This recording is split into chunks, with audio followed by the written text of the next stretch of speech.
Hey everyone, welcome back to ArsenalAura. I'm super excited for today's episode as we have Ethan Aveiro on the show. Ethan is not just a model and creator who's worked with the likes of Puma and Adidas. He's also a diehard Arsenal fan who's even played and scored at the Emirates and posted some iconic TikTok takes on the club's summer signings. We're going to dive into his journey, football life, modeling hustle, and yes, even some sunburn stories from Crete. So whether you're in here for football or fashion, this episode has a bit of everything. Let's get into it. Thank you, Ethan, for joining in. No worries. Thank you for having me. Yeah. So, Ethan, let's start a little bit when you were a child. Of course, you're a boyhood. Arsenal is your boyhood club, right? So, Yeah. what's your earliest memory of being an Arsenal fan?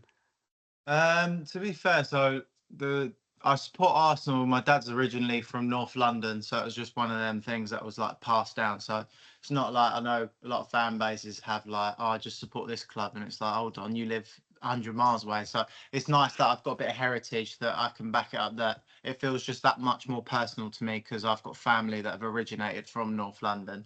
But my earliest memory. I believe my dad did take me to Highbury, but I would have been too young to remember. I would have said my first memories was like I think I remember really liking Samir Nasri, so it would have been around 2008, I want to say. So I'd have been about 8 years of age. As far as playing football, I was a bit of a late bloomer, but at the beginning, like when you're sort of like 7, 8, and you don't really sort of like care what you're doing at that age as long as you're outside doing something.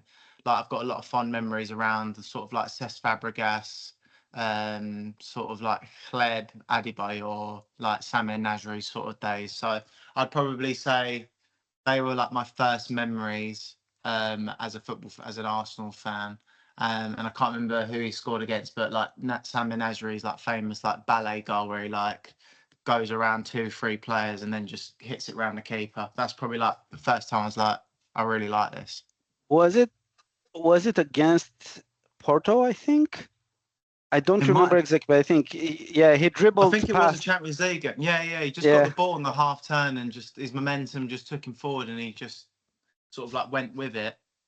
And he literally just sort of like pushed the ball, jumped over a challenge, pushed the ball, jumped over a challenge, like little fake shot dummy, ran the keeper and then just sort of hit it and fell to the floor.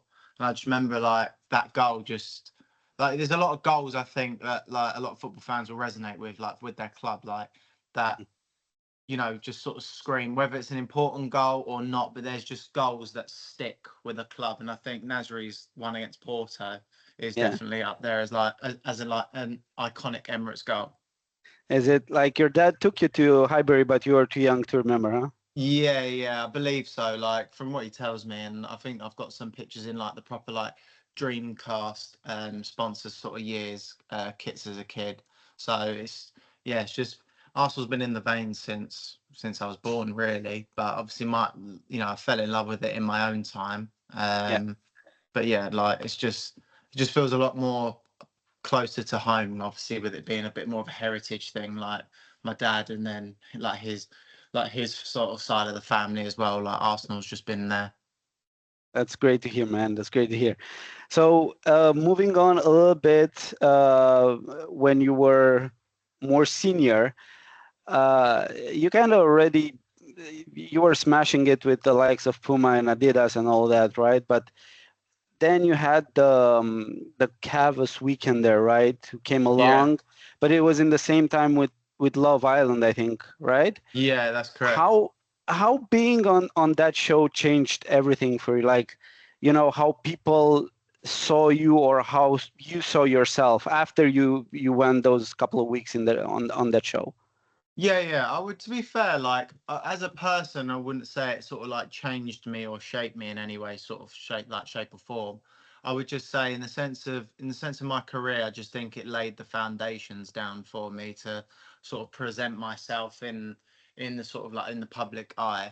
Like I'm very like, well, I watch it back now. Obviously, there's a lot of like sort of hysteria around TV, like, oh, they're going to make you look this way, and be careful what you say, this and that. Like, I was just genuinely like my goofy self the whole time. And as far as my journey goes and how I come across on there, I wouldn't change anything. Like anyone who knows me close to home, like, and all my like loved ones and friends like watching that were just like, that's so you, or that's such an Ethan line, or I knew you were going to do that, like, for example. So I think they're the sort of things where you sort of think, oh, okay, like I'm all good. But yeah, definitely helped me, give me a platform. It was something I got sort of like on my own through a casting process, and that was sort of like the start of it all, really, to be fair, and as far as this journey sort of goes. You were already used to the spotlight, right? So being right when going through photo shoots and all that, I don't think it was a big Yeah, I think when it comes to like TV and stuff, I think obviously as a casting agent or producers or something like that, obviously, it's nice to be put in that category for them sort of things. But they obviously want sort of people that like other people would find attractive and stuff like that. So obviously the modeling sort of avenue is quite an easy sort of one for them to go down and sort of maybe potentially cast through. But yeah, no, to be fair, like, even as a kid, like I remember my mum always used to tell me stories. Like I'd take like pictures as a kid, like if there was cameras round, I was just so confident, like just loads and loads of stories. And like I never really shied away from like the spotlight or putting myself in situations or anything like that. So as far as I sort of got a bit more like sort of maturer, it was probably around about around about lockdown. So it would have been about 2020 where I sort of like, I just got a home gym because obviously everything was closed down. I just got a gym at my house. Um, Obviously no haircuts or barbers. So I just shaved it all off and just worked out every day, and obviously chiseled myself a lot more, like lost a lot of weight in my face, and I've just sort of picked up from there really. And then by the time that lockdown started to like sort of ease off, I'd just been scattered for modeling online on Instagram, where I then went in for like a meeting and like a test shoot and just got signed, and sort of like just had a lot of sort of jobs from there, and just sort of posting them on social media and stuff just gave me that little bit of traction that sort of like helped me at a later date. That's amazing, man. That from something that was like a dark cloud over the planet, right? You managed to, do something for yourself, and you managed to work, and you found a way, right? Even in the Yeah. darkest of times, No, right? no, no, no. Yeah, no. I appreciate that. It's just like, it's one of them things, obviously, where God forbid it ever happens again, and it's a very dark Yeah. time for everyone to sort of deal with, either mentally, emotionally, financially, whatever it was. Like for me, it was just, I had the comfort of being able to work from home. I Yeah. was still living at home at the time as well. Obviously, my sort of like sport and fitness side, that obviously took a massive hit, obviously with everything closing down. Um, and I just sort of took that as just an opportunity of like, I feel like you could just go one way or another. Like we had basically all had like a year or two to either try out a new career, venture out doing something, or change appearance, or gonna start a side company, whatever it Yeah. is. Like I always think there's two sides to everything, and there's dark and sort of like glim of a time that it was. I still happily sit here and say, as much as I hated it, and like it was sort of happened in my sort of beginning or peak social years as like 18, 19 at the time. For me, it made me, like, in the sense of, I literally, like, all my friends like banter me and just say like, bro, you were literally just reborn. Like it's Yeah. mental. Like anyone I show old pictures to, like before lockdown, genuinely same one liner every time: that is not you. Genuinely, that's not you. And I'm like, no, I promise you, like, that's me. So it was a That's great. it was a blessing for me, in the sense of like appearance wise, to then obviously push on to like obviously what I wanted to do. Yeah. Yeah. That's great. That's great to hear, Ethan. Now, moving on a little bit to the footballing side. Now, obviously, everyone who's following you and watching what you post, you can see that you're clearly skilled, right? you managed to score at the Emirates, and you post clips on bagging hat tricks and all kinds of crazy stuff. So, how seriously do you take football, and what's your goal with it now?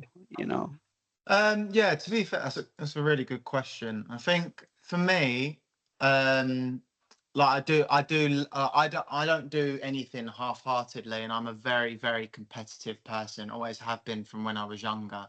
I was quite a late bloomer to football.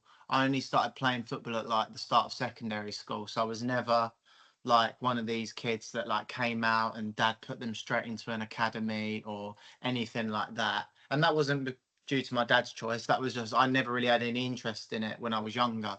But then about year 7, which was obviously the start of secondary school, I just was like, you know what, like obviously just started playing one lunchtime or whatever, and I was like, oh, like I'm okay at this, or like I'm enjoying this. And I think sport in general, like female, male, whatever age, like I just think it's so beneficial in so many ways, whether that's physically, emotionally, mentally, socially as well. I'd say football for me is a massive, massive part of why in this industry that I do now, I don't really care about hate comments, like anything. Like I take criticism quite well. Like, and I genuinely do believe that's all stemmed from like my footballing journey and sort of like how ruthless like non-league is and stuff like that. Like, managers have called me things that not even my dad would call me on a bad day. Do you know what I mean? Like, but that's just the life of what it is. But I've been doing it since about year 7, and then I went into like a football like scholarship program up in Colchester around 16 to 18, and then I just wanted to obviously go into work, earn money, but I still wanted to play like a decent level where I get paid on the side. And I'm sure like anyone that knows or is going through it now, trying to play non-league at 18 is not for the shy. Like, you're just going to get kicked around. It's very route one football, like just challenges flying everywhere. Like, it was a very route. I wasn't prepared for it, to be fair. So as far as like the years from then until now, I've been in and out of like non-league and sort of semi-professional football and stuff like that. But obviously, I always think things always even out, and for me, like where like God bless that work and everything is going so well at the moment, I know that I have to sort of take my sort of concentration away from football a little bit, because I have to prioritize work and obviously everything that me and my partner want to do now in life. So to be fair, like as of this year, we're still playing it semi-professionally, but I think as of right now, I'm at an age now where like I've got quite big life things coming up and stuff like that, where for me I just want to enjoy it. I still want to play competitively on a Saturday, but whether I get a bit of dosh on a Saturday or not, I'm not really too asked about, to be honest. Like, I'd rather just enjoy football, because genuinely, I said it to my partner, like I'd probably like to say about a year ago, that I had like a good year of football, and I was like, I'm actually obsessed again. Like, she'd fall asleep, she'd fall asleep in bed, and I'm watching like non-league games on the TV, like thinking about training on Tuesday, and then Wednesday I'm thinking about training on Thursday, and then Friday a game about Saturday. Like, I'm a very competitive person, and I love football. I love the beautiful side of it. I love like pass appreciate. I just love the game, and I just love the competitive side of it now. I think I'm definitely in an age now where I appreciate it a lot more, and more where I'm like 25 to 30 rather than 18 to 25. It's a bit more like, as morbid as it sounds, as much as I've got less years of playing at a decent level than more, like I just appreciate the game. Do you know what I mean? And I think that has obviously they go quite hand in hand with watching and playing. Like, the more I'm enjoying playing, the more I enjoy watching, and vice versa. Yeah, and as you mentioned, I think you mentioned on another pod that you're, one word that not necessarily defines you, but that you would spread to other people who are inspired by you, or whatever else would be relentless. And I think that goes hand in hand with what you just said. So Yeah, you've done your research. That's a good one, yeah. actually. Even I forgot that. I mean, it's really good, it's really good.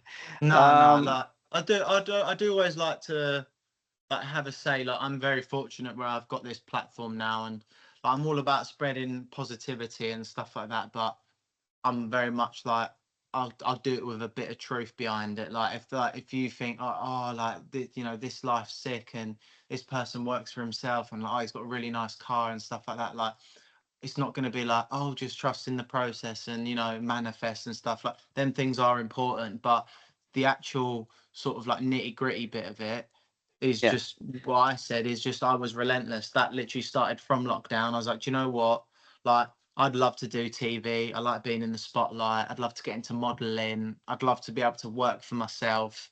And like I said, like 4 or 5 years on, I'm very fortunate enough to be in a position where I've accomplished that. Do you know what I mean? And that came from being relentless. And obviously that ties into, I would say, my sporting background. Yeah. And you mentioned trusting the process. So how are you feeling about the summer signing so far? I know you posted something, but it was we didn't sign we signed Noni Madueke and then we signed Gyökeres and that's it. Yeah. Yeah. So how do you think we fared? To be fair, like I think this summer, I think the likes of Mosquera, Norgard, and I wouldn't say Zubimendi, I'd say and Madueke, they're depth signings in my opinion. They're like second tier signings. No offense to them players either. Like I would love to be able to sit here and say Madueke starts every game, like he has to be, whatever, and obviously only time will tell. But I think that's obviously where Arsenal lacked last year. Obviously, it's been a sort of like very hit and miss last couple of years, and very sort of up and down, and getting bantered by other clubs and stuff like that. And I'm quite as much as I love my club, like I'm sure you could probably already tell, like I will be quite straight up with it already. Like I'm all for positivity and saying, yeah, trust in the club, trust. But I will also be like, no, like this isn't good enough. Like this is because of this. Like I will just try and say it very straight talking. Gyökeres, me and like some of my other mates who are like creators as well, like are Arsenal fans, like we talk about this all the time, like every day, like when the whole Gyökeres Sesko saga from summer and everything like that. I was always personally team Gyökeres, and my friends would back me up on that. Like I was always like, nah, Gyökeres, I want Gyökeres. And I think Sesko was more of the risk at the time. So it's obviously nice to see Gyökeres finally in an Arsenal shirt, as long as it took in standard Arsenal style. But I think obviously Gyökeres and Gyökeres and Zubimendi are, in my opinion, like the first tier signings, which I'm really, really happy about. However, I do think we need one more. On the left wing, yeah. Obviously, the main one that's linked at the moment is obviously Emirates Stadium, who I'm a massive, massive fan of. However, is he a left winger? That's the question. Obviously, there's multiple sources coming out that saying like if Arsenal were to get him, he's going to be played in the 10. Which listen, I'm all for a bit of healthy competition. My friends always say like, yeah, but we don't need this player and we don't need this player. Like, why have we signed this? And I'm like, there is nothing wrong. It's probably obviously come from like me knowing like playing every Saturday or whatever. But like there is nothing wrong with healthy competition. Like the amount of times over the years that Arsenal have been compared to the Man Cities, right? I'm like, okay, but you take Man City then. A couple of years ago, when like treble winning team and everything, if Haaland weren't playing well, Alvarez was playing. If Bernardo Silva weren't playing, Phil Foden was playing. If Jack Grealish weren't playing, Doku was playing. Like that, there is nothing wrong about having healthy competition. If Odegaard's not playing well, Eze plays. If Eze's not playing well, Waneri plays. If Madueke is not playing well, like Martinelli plays, for example. Like there is nothing wrong with healthy competition, in my opinion.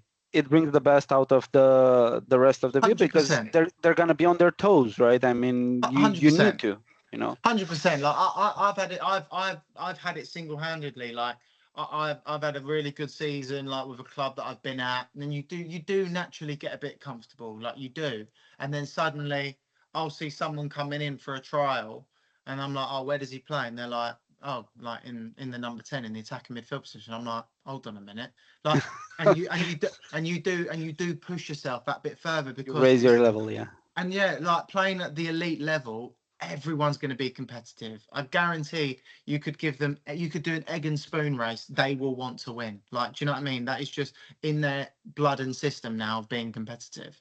I, my research on you doesn't end, because you mentioned that if Arsenal sign Gyökeres or Isak, they're gonna win the league, right? So Did I say that? you said it, but Did you I? never mentioned that if Arsenal signed Gyökeres and Liverpool signed Isak, who's gonna win the league? Yeah, Because that's my loophole, isn't it? That's my loophole.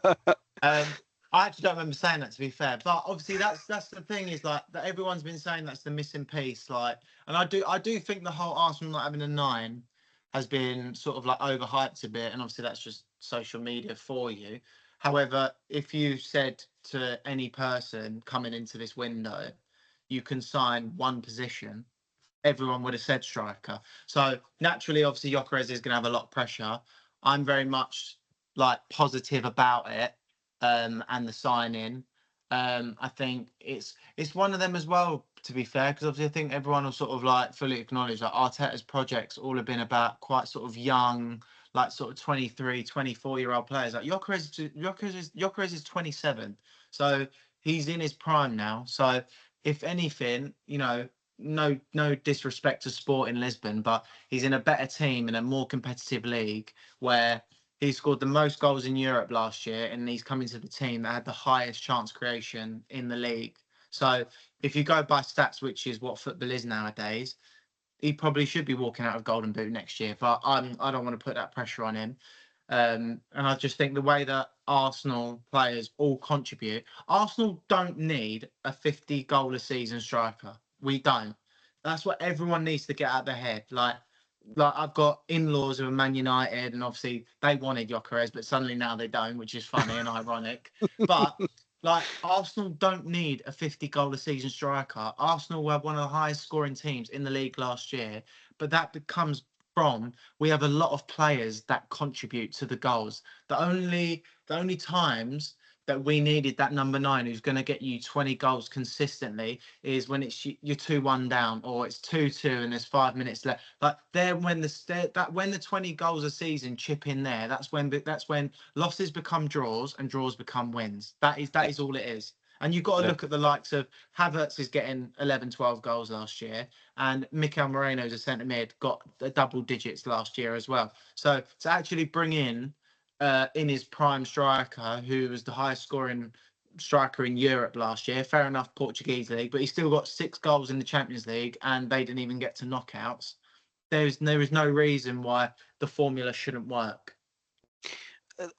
Liverpool had a good transfer window so far, but if they sign Isak, do we need to bring Eze or someone, I don't know, extra to kind of bring it level? Yeah, I'll be honest.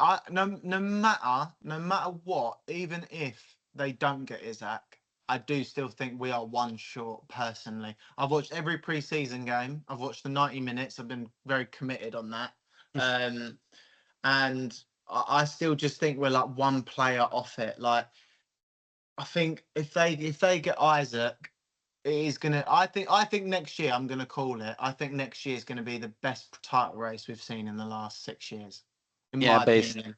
And I genuinely believe that, because every team, bar Manchester United at the moment, but every team is strengthening with big names. You look at City with Cherki, El Yunuri. You've got Liverpool with Verts and Frimpong. Like every and Palmer and like João Pedro coming in. I think João Pedro is going to absolutely bang next year. So we have to keep up. So as far as Arsenal window, this is how I look at it. As far as Arsenal's window goes, it's been a very good window. I think one more superstar could go down as the best in history, depending obviously on how we're doing next year. But when you look at Arsenal's window in retrospect to everyone else's window, it's on par, if not, I think, just one player off, in my opinion. What's your dream signing for Arsenal? Just one player. Now. Yeah. Rodrigo from Real Madrid. To cover, to take, yeah. That for me is the the Gen Z Alexis Sanchez signing for me, in my opinion. I think it's going to happen? Probably not. But for me, would that be the signing that, like, I think all Arsenal fans, I think we all knew we were going to get a striker. I think we all knew eventually we were going to get Gyökeres because it was dragged out for so long. But I think if we pulled off Rodrigo last minute, like Fabrizio Romano in talks, they've placed a bid. Oh my God, he's in London. That for me would be absolutely solid. I think that would solidify the Arsenal fan base with going into next year, fully backing the manager, fully backing every single player that we do have. Yeah, I think you're right, but I don't know. We need to get some players out to make some, financial room, even for Eze, even for Rodrigo. I mean, I think obviously, as per the reports in it, like Eze, obviously, his release clause expires either tomorrow or today. I can't remember off the top of my head, but they want it expired on the 1st. Yeah. Did it? Yeah. So they obviously wanted 35 million up front, then installments. However, obviously, I don't know how PSR. I don't know how some of these clubs are getting away with it personally, but I think if we can get rid of, I would personally let Trossard go. Personally, I think if you can get 30 million for him, I would take it. I'd get him off the books. And I think this one's a bit techie because, as far as attacking options go next year for striker, you've got Gyökeres, Havertz, and Jesus. As a three, as a choice, it's not bad. It's decent, very good. Yeah. However, the only thing that lets me down out of them three of who I'd let go is Jesus, and that is only because of the wage bill. And like, he's the second highest earning player at Arsenal, and unfortunately, he just, bless him, he just can't get a run going. Like, he was mustard before he got injured again last year. We were all like, oh my God, we might not need someone if he actually carries on playing like this. But unfortunately, like, he's just got a knee problem every other month. And I just think, for the sake of the wage bill, he could go back to Brazil. You probably get a bit for him anyway. He's still 28, I want to say, 27, 28. Like that you could probably get another 35 for him. And then I'd probably let Zinchenko go as well, which would get you another 20 million. We've got Calafiori, we've got Lewis Skelly. And we've got Kivior, who can play left back as well. So you've got three options there already. And Timber, who can do a job at left back. Yeah. So you've got four players that, in my opinion, the four that I've just named, I'd rather be playing left back than Zinchenko personally. I think Zinchenko is a brilliant footballer, technically on the ball, probably one of the best at Arsenal. Like, vision, he's very silky. I just think he's more of a defensive midfielder than he is a left back. Probably. Personally, yeah. I think he had one game there last year. I think he played in the Champions League, and he scored a worldie. Yeah. I was like, he's too good on the ball. For me, he's like the left back Trent, in my opinion.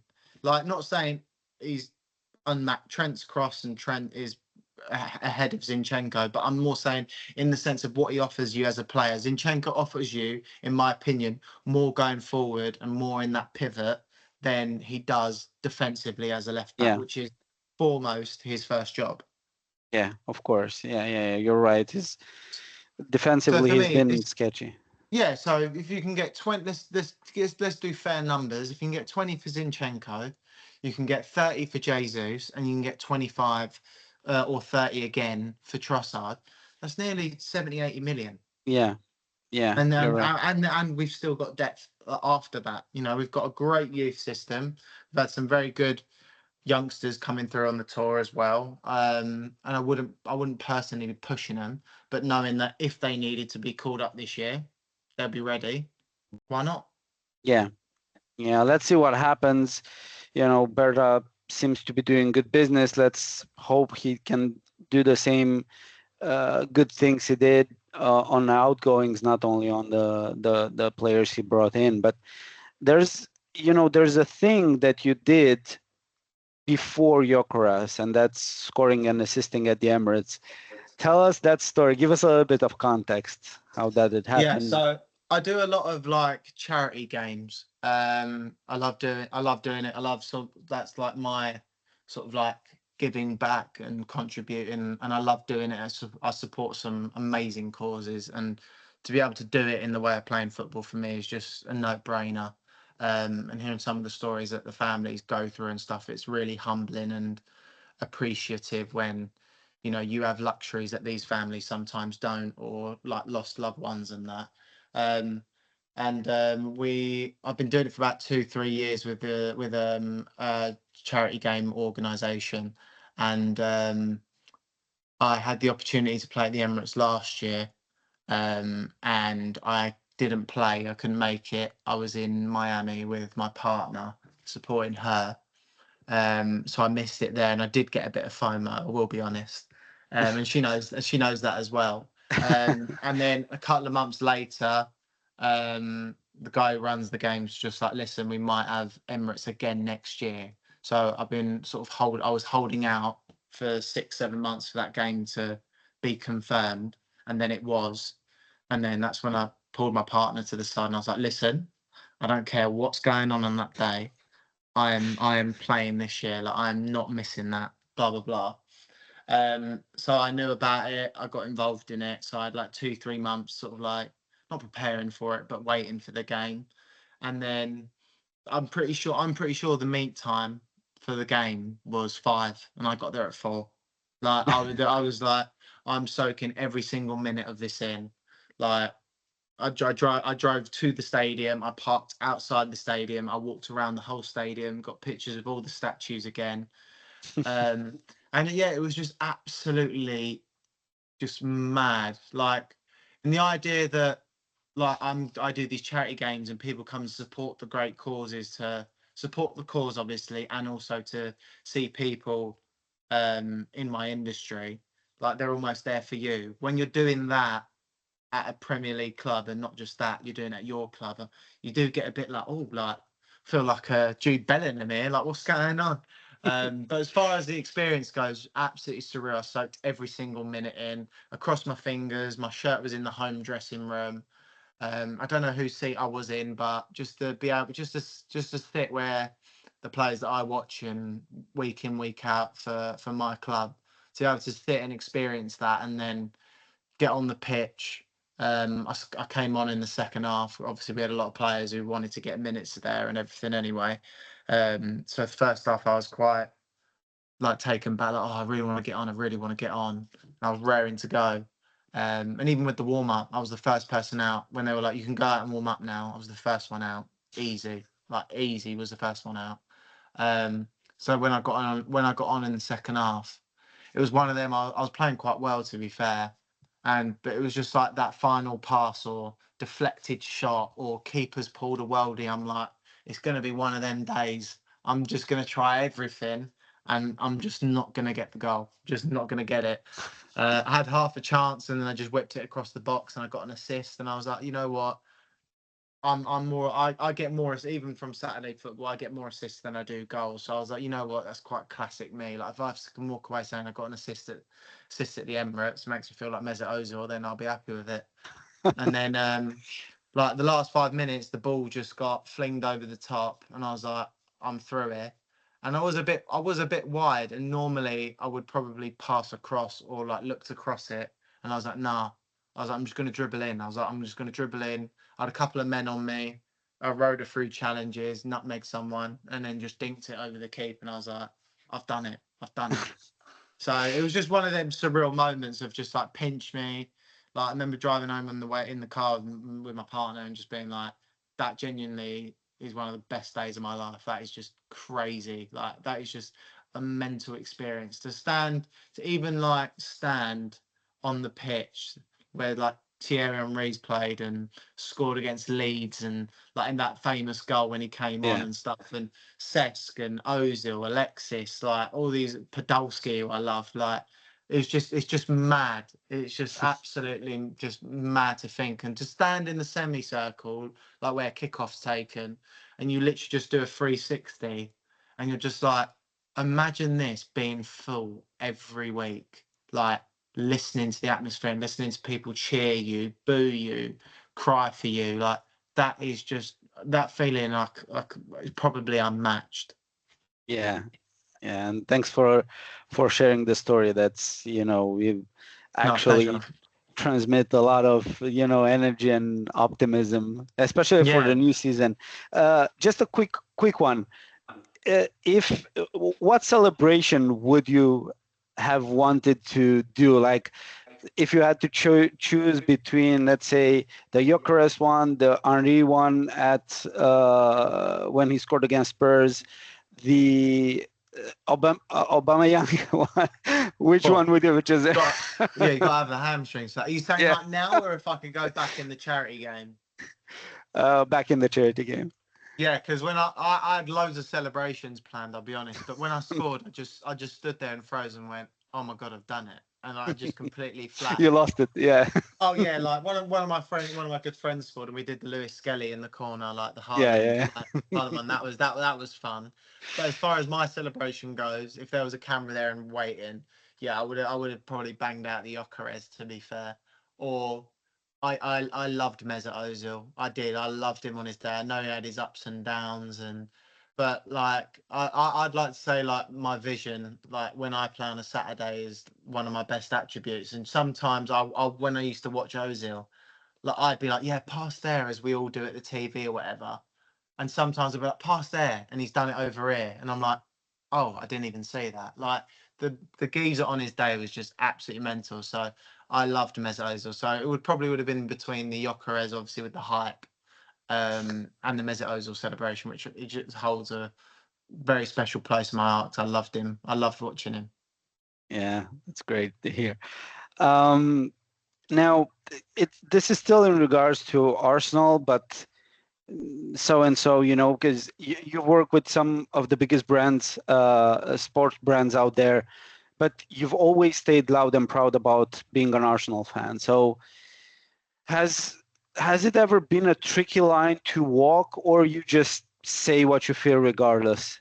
Say what I feel regardless, to be fair. Like, I think I always say it's more energy to be someone else than it is myself. That's what I like to say. Like, to put on a persona, your battery would just go like that. Whereas, as lively as I am, I'd last longer if I'm just my authentic self. And it sounds mad. I'm too lazy to be fake. Like, I wouldn't be able to do it. So I'd always stay true to myself. Like, I'm very fortunate that, like, with, like you said, like the Puma ambassadorship, and like just working with them, and like obviously like growing up as a kid, like saving every year for a pair of boots. And I'm in a position where I've had ones from Puma, and I've modelled for Adidas, and I get free bits from Adidas before, and even Arsenal sending me like the new away kit, and wanting Yeah, to saw that.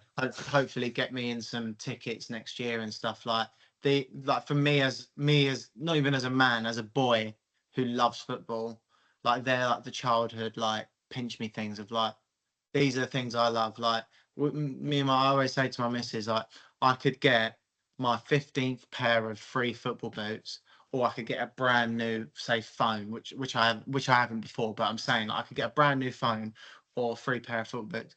I will still deep and be more emotional towards the football boots, because that's me as a boy. Like, that's me growing up, saving every year, thinking, what one pair am I going to have this year? This and that. And obviously, I'm now in a fortunate position and have brand relationships where I'm like, I have the choice between 10 pairs on a Saturday or a Sunday or a charity game or training. Do you know what I mean? So they're the pinch me moments for me. Amazing, man.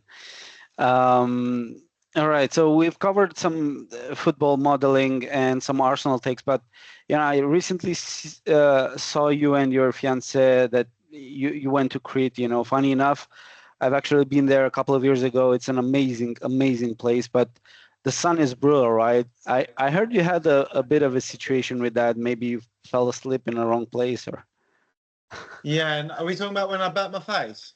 yeah, no, you got a sunburn because you fell asleep on the sunbed. Oh yeah, yeah, I do remember that now. Yeah, that is me. Yeah, no, it was one of them. Like, I think we went twice, and the first time, I think that's when it mainly happened. And yeah, I literally just wasn't drunk or anything like that. I just had a drink. Like, I just had a drink and whatever, and was just I can't remember what I was listening to. I think I was listening to one of my audibles of like one of the chapters on the Bible, whatever, and it always like calms me down and just chills me out, and I just sit there and zen and listen. And I just obviously just was listening that deeply that I just fell asleep. And I went like, and the only way I can describe it was when I started to come awake, I felt like a bit of bacon in a frying pan, and I was like, oh no, this ain't right. And I woke up, and she falls asleep like there's no tomorrow. She could fall asleep standing up, so she was useless. I can't rely on her to wake me up. Like she'd sleep through till tomorrow. So then I've woke up, and then I've gone like, babe. And she's like, yeah. I'm like, what time is it? And we've been asleep for like 2 hours, and Oh my God. she'd creamed up, and I hadn't on my face, and I was like, oh, you're joking. I was like, I've had a stinker on day one, because I have got obviously like Portuguese heritage in my background, so like I do go a nice colour, but my face is very oily, so I literally could put factor 50 on my face, be in the sun for an hour, and I'll be really tan. Like, so Yeah. I don't need it on my face. So I've just forgot to put it on or haven't topped up, and I've just zoned out, fell asleep. I've woke up, and boom, I'm just like, yeah, holiday's done. Look like a smarter now. Aloe vera, going to the shop. I'm just like such a stinker every time. Is the Greece sunburn actually worse than the UK one? Do you know what? I would say I'd say the sunburn's worse, but I would say that I think I've said this in a video before. I genuinely do believe that 30 degrees English weather and 30 degrees Greece weather, 30 degrees English feels hotter. Like, and I do not know why. But I've had it as well. Like, obviously, still playing semi-professionally over the summer. I've had loads of pre-season games, 1 p.m. kickoff, and I'm like, I'm finished. I was like, I'm dying here. Like, feet are going to be mangled. I'm going to be burnt. There's no point in putting cream on because I'm just going to sweat it all off. Then I'm going to get stung in the eyes. So it's just thingy eyes and that. So I was like, there's no point. And like I've been burnt over this summer, and that's just been from playing football like on a Saturday for a couple of hours. So I just burn easy, like I just do, like, and it's not really fun when like everyone goes, oh yeah, but like in you Portuguese, in you this, and I'm like, yeah, I am, all right, but it's obviously my English side kicking through. Do you know what I mean? Yeah. Listen, you had a couple of really emotional weeks, right? You obviously just proposed. You're an uncle now, I think, for the first time. So congratulations on both Thank of you, those. appreciate that. You said you one of the best days of your life was scoring at the Emirates. Can you just quickly go through the proposal thing? Yeah, How of did you plan course. it? How was it? Yeah, no, like it's to be fair, 2025 has just been a year full of blessings, and so yeah, I went into this year thinking like you know, me and my partner, like very solid, like love with all my heart, like we just got the house done and sorted, like we've got our mortgage together, like we're on the right track of like what we wanted to do. And I was just like, it's obviously the next step that I wanted to take, and obviously she did as well, obviously hence her saying yes, which is nice. But I was probably planning it sort of more sort of like beginning of the year, like sort of like February, March time. And then just sort of like having to pop out to London and obviously have a look, and obviously idea of rings and you know what carats and all this foreign language to me, which I'd obviously till that day not known about. So it was more just about sort of being clued up on, you know, what I'm looking for, what she's looking for, what I have to look out for, sort of thing. Um, and then yeah, I found I'd sort of Natalie's rings bespoke, so I sort of like did it all myself, but obviously picked out all the certain sort of things and shapes and stuff she wanted, which I knew. Um, and then sort of just sat on the ring, being in the house for a couple of months. And I always had a plan. Of like doing it in a sort of romantic way. Like Nat's a very, very family orientated person, which I admire a lot in her character. So I thought it'd be really special to do it on a holiday where her mum and dad were there as well. That's So I nice. knew, yeah, so I knew as far as like the location of when I was going to do it, as far as the date, and obviously candles and violinist and the flowers and everything like that. Like that sort of, like, honestly, like, if she ever saw this, like, thank the woman who helped me out from the hotel with it. Like, she was just a blessing. Like, she made everything so easy and helped me out so well, and just made my life really easy. So I just picked a day where I was going to do it. I didn't want to do it at the beginning of the holiday, and didn't want to do it at the end or bang smack in the middle. I wanted to do like middle end of the holiday, so she could enjoy the next day or two of taking it all in, and then we can come home. But yeah, I was nervous. Like, once it was all set up and everything, and it was all done, like, the It minute, kicked like, in. like, honestly, like I said, I'm quite a confident person. Like, if I didn't like where the candles were, I can be bossing, like, in a respectful way, and be like, no, like, I don't like that there. Like, can we please put this here and stuff like that? But Yeah. like, I was absolutely fine with all of that stuff. But as soon as it was all set up and I'm standing there waiting, I've got the violinist behind me, not saying a word. Like, everything's quiet now. There's like, I've gone from 20 people organising to just me standing looking at no one with the breeze and the violinist behind me. I'm like, it's all kicking in now. Yeah. Like, I'm like, now I'm actually really, really, really nervous, which is nice because I don't really get nervous often. So it's nice. It was nice to feel that, and I think it sort of only backed up, like, that I cared about it so much going well. Do you know what I mean? And then Yeah.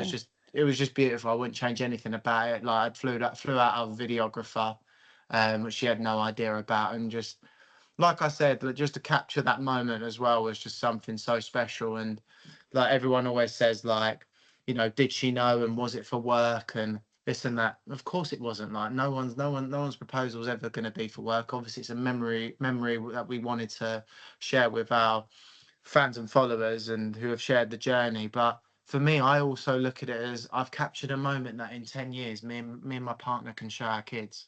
That is that. Yeah. Like, that's one of the biggest perks and blessings of what me and Natalie do, is that I get to share these memories online, not just with the people who like love and follow us, but like my family when I have it. Do you know what I mean? So Yeah.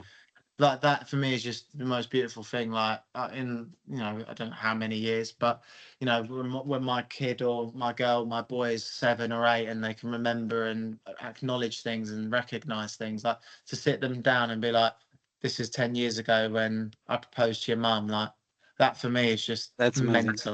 Like, that's Yeah. mental. Yeah, like, obviously It's we crazy. filmed it because for them reasons, and it was a moment we wanted to capture and then be able to share with loved ones and like fans and followers. But that for me is what I think about in like 7, 8 years when we'll get to share that with kids, hopefully. Yeah, and congratulations one more time, man. That's really nice. Thank So you, man. I appreciate that. at the end now, I have a couple of quick fire questions, just a short answer. Perfect. What do you think is the worst Arsenal signing in the last 5 years? Worst Arsenal signing in the last 5 years? Surely it's got to be Denis Suarez from Barcelona. I don't know if it's in the last 5 years, but Is for that me, last it's 5? I want to say it was around the Puma time of Unai Emery. maybe. Actually, that's But probably. Oh my God, that is longer than 5 years. yeah, Okay, the worst signing in the last 5 years. 5 years. let me give you a hint. It starts with W and it is Brazilian. Yeah, that's a good shout. No, actually, mine's Pablo Mari. Pablo Maria. Yeah, Okay. Pablo Mari. Yeah, I think William's still got a couple of goals and this and that. He weren't great, but I don't think Pablo Mari even kept a clean sheet. Bless him. So, but yeah, it was definitely someone in that period of that team. I Yeah. think we all know the team we're talking about, like the lockdown Arsenal. Yeah, mine would be Pablo Mari. Very, in my opinion, came across as a very pointless signing. Yeah. If Arteta gave you a 10-minute cameo, what position are you taking? Oh, that is a great question. You know what? I'm going to back myself. I'm going to put myself in the 10. I'm going to put myself in the hole. I'm going to say to Martin Odegaard, move off. You're getting out. I'm coming in. Hopefully, I'm saying that to Eze as well. But I'm going to come in for my 10 minutes and I'm going to get the ball in the half turn from Zubimendi and main man Deck. And then I'm going to get Gyökeres in behind. And I just want him running on that half shoulder. And I'm just going to play him in like a postman. I'd Is probably it go, yeah, I'd go in the 10. is it assist to Gyökeres or goal for you? Nah, Gyökeres. No, but it'd be Gyökeres' goal. I'd take the assist. I'm actually very unselfish. I'm selfish on the ball. Like I like a good dribble and Brazilian and Portuguese and nutmeg and everything. But as far as shooting goes, I'm very unselfish. So 9 times out of 10, it's going to be an assist. Which one is more annoying, the UK heat or the Greece sunburn? I'm gonna be biased, and I'm gonna upset a lot of people. I'm gonna say the UK heat. The UK heat's more annoying. I think Probably. Yeah. I'm gonna say UK heat. Probably because of the humidity. That's why I think you feel it more hot. I just think like a lot of us in the UK go on holiday to go get sun. So when I come back and it's hot again, I'm like, that's not what I went away for. Like you could have just saved me the money going away if I'd have known that you were gonna be hot. But like I said, when it's hot here, it's hot, and like my house is a new build as well, so it's very heat insulated. So me and her don't want to talk to each other, touch each other, like look at each other. Like we're just like, I am too hot, like stay away from me. So it's not an enjoyable house when it's really hot here. Okay. If you could sub yourself into any Arsenal match ever, which one would it be? Barcelona at home, 2-1. Van Persie, Arshavin. Wow. That's a really quick answer, and that's a really good game. That's a really good game to sub yourself. My other honourable mention would be Henry against Leeds. Yeah. Yeah, as far as Emirates games go. But no, my number one would be the 2-1 Barcelona game. Like imagine being on the pitch when Arshavin scored, that'd be mental. Yeah. Ethan, thank you so much for taking your time to joining in. It's been an absolute pleasure. Thank you for having me, mate. Thank you for having me. Yeah. Thanks everyone for tuning in to this episode with Ethan Aveiro. If you enjoyed the chat, please drop a like, leave a comment, and share it with your fellow Arsenal fans or fashion fans. We'd love to hear your thoughts on the summer signings and what you think that Ethan's dream Arsenal team or lineup looks like. Don't forget to hit that follow button so you don't miss any future episodes. This is just the beginning. Ethan, I'll drop your socials in the description of the episode. However, if you want to share them now, it's the time. So please go ahead. Yeah, nice and easy. Same handle for all platforms. It'll be Ethan Aveiro on Instagram and TikTok and YouTube. Okay, I'll drop them nonetheless in the description. Thank you so much for joining in one more time. Pleasure. And let's hope for more signings for Arsenal. Cheers, you Gunners. Yeah, 1 or 2 more. Thank you. Okay. Ethan, thank you so much, man. That's really to be appreciated. Congratulations one more time for everything. I've been married for a couple of years myself, so good luck. I'm kidding. Yeah. I'm kidding. No, I'm getting ready to spend the next 60 years listening, so it's fine. Nah, that's great to hear, man. If it's okay, I'll send to Matt some shorts if you want to share that. No pressure. Take a look, and if it's all good, Okay. All good, mate. Then that's perfect, mate. Thank you for having me. Thanks a lot, and enjoy the rest of the summer. Yeah, you too, mate. Hopefully we'll get one more signing done as well. Yeah, hopefully. Fingers crossed. Have a good weekend, mate. All the best.